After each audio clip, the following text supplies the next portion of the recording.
Youssouphi Touré, bonjour. Bonjour. Vous avez été recteur de la Guyane.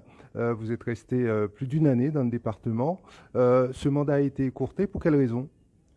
Oh, il y a plusieurs raisons. La raison principale est une forme d'animosité qui venait d'Orléans sur le fait d'une histoire de déficit de trous de quelques millions, 10, 12, 15 selon les annonces. Et donc ça fait un buzz médiatique qui est parti jusqu'en Guyane et donc ça a rendu difficile de travailler en sérénité.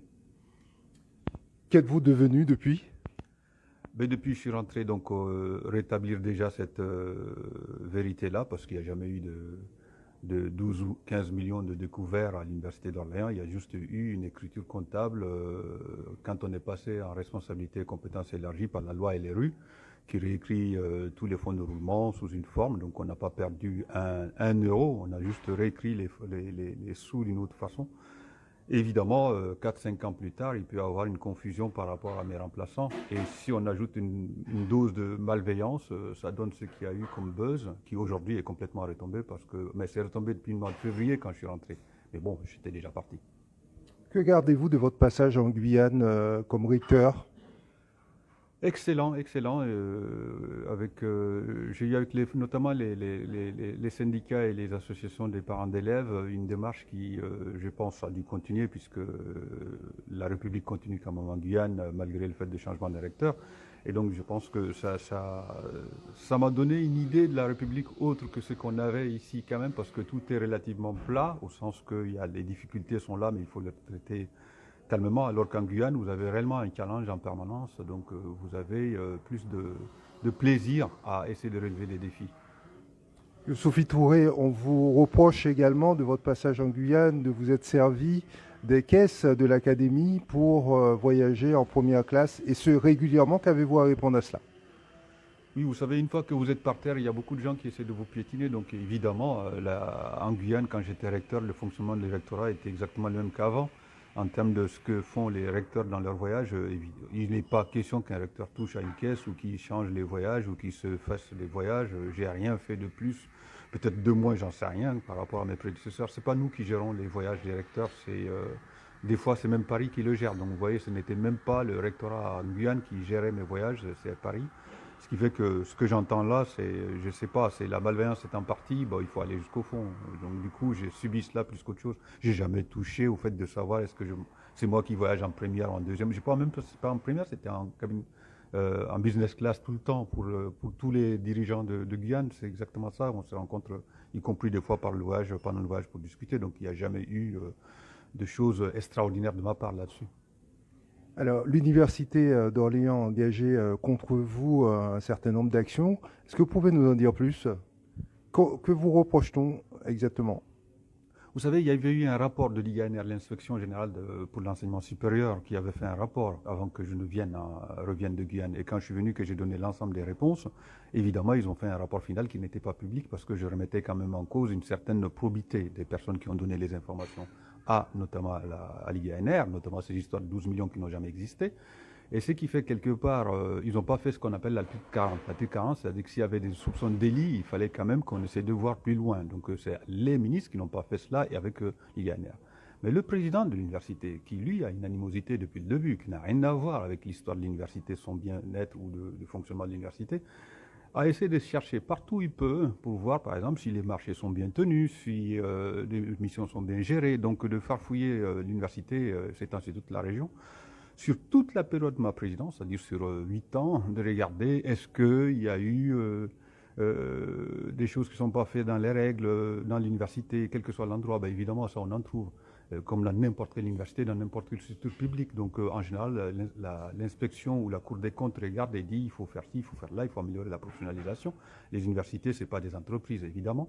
Et donc, du coup, le fait de retrouver ce genre de choses et d'en faire, par exemple, ce qu'on appelle le favoritisme aujourd'hui, c'est le fait que dans un marché d'immobilier d'une des composantes de l'université, au lieu de faire un avenant, apparemment, il aurait fallu refaire un marché. Donc, je le sais quand je l'ai appris par la police judiciaire. Par exemple, le fait que quand on rembourse les frais de fonctionnement des gens, ça suit des règles qui ne sont pas forcément ce qu'appliquent les universités en général, déjà, à l'Université d'Orléans en particulier.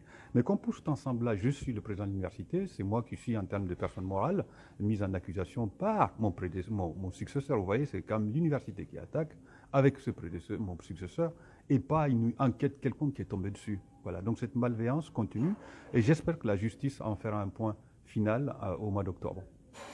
Alors effectivement, vous êtes assigné en correctionnel. Comment allez-vous vous défendre?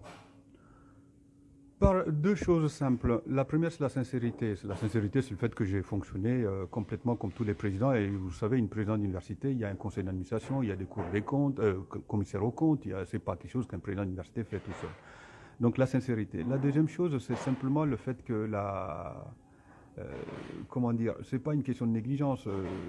Le fait que j'assume complètement ce que éventuellement a eu comme défaut de fonctionnement, comme irrégularité, comme dysfonctionnement dans les services. Parce que c'est comme ça, au bout du bout, c'est cela. Donc j'en assume la responsabilité, quelles qu'en soient les conséquences, parce que j'étais président, ça contient cela, donc je vais le faire. Donc ma défense, elle est simple, sincérité et assumer ses responsabilités. Pensez-vous que vous aurez gain de cause?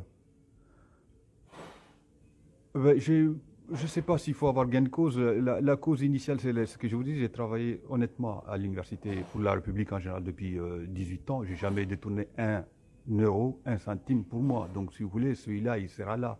Donc, évidemment, mon gain de cause, je l'ai déjà avant d'y rentrer. Maintenant, que la justice puisse le rétablir, ça, oui, j'aimerais bien que la justice rétablisse cela. Mais la justice le rétablit souvent, ça, quand même. Je pense que, comme les hommes politiques, souvent, ou certains, quand vous êtes mis en accusation de manière un peu malveillante, la justice finit toujours par essayer de dépoussiérer les choses vraies des choses non vraies. La seule chose, c'est que je suis le président responsable d'une éventuel dysfonctionnement de l'université ou irrégularité. Donc il n'y a pas de souci là-dessus. Donc je ne cherche pas un gain de cause, je cherche simplement que la justice fonctionne normalement, comme elle le fait en République depuis tout le temps. Et je suis droit dans mes bottes, comme on dit souvent, parce que ça n'a rien à voir avec ni un enrichissement personnel, ni un détournement personnel, ni des choses comme ça. Donc j'y vais très confiant par rapport à la justice. Quelles sont vos activités aujourd'hui? Qu'êtes-vous devenu? Je suis l'activité que j'avais avant, c'est-à-dire que j'étais professeur des universités avant d'être président, et donc du coup je suis professeur des universités pour enseigner des mathématiques à l'UIT de Bourges et plus, et puis les activités de recherche et développement que je fais avec des collègues par rapport au fait que, évidemment, avec mon expérience, je peux aider beaucoup de jeunes collègues ou moins jeunes à monter des projets tels qu'on les a eus. Par exemple, juste un détail, vous voyez, pendant ma gouvernance, l'Université d'Orléans, on parle de l'histoire de 10 ou 15. L'Université d'Orléans a engrangé 25 millions dans les investissements d'avenir. C'est l'une des plus grosses prises en termes d'université de cette taille-là, dans le cadre des investissements d'avenir. Donc, c'est une expérience que je partage maintenant avec des gens pour faire en sorte que les projets continuent malgré les accidents de la vie. Quel que soit l'accident de la vie, quand vous avez les convictions profondes, je pense que vous pouvez supporter cela. C'est le cas pour moi. Merci. Je vous en prie.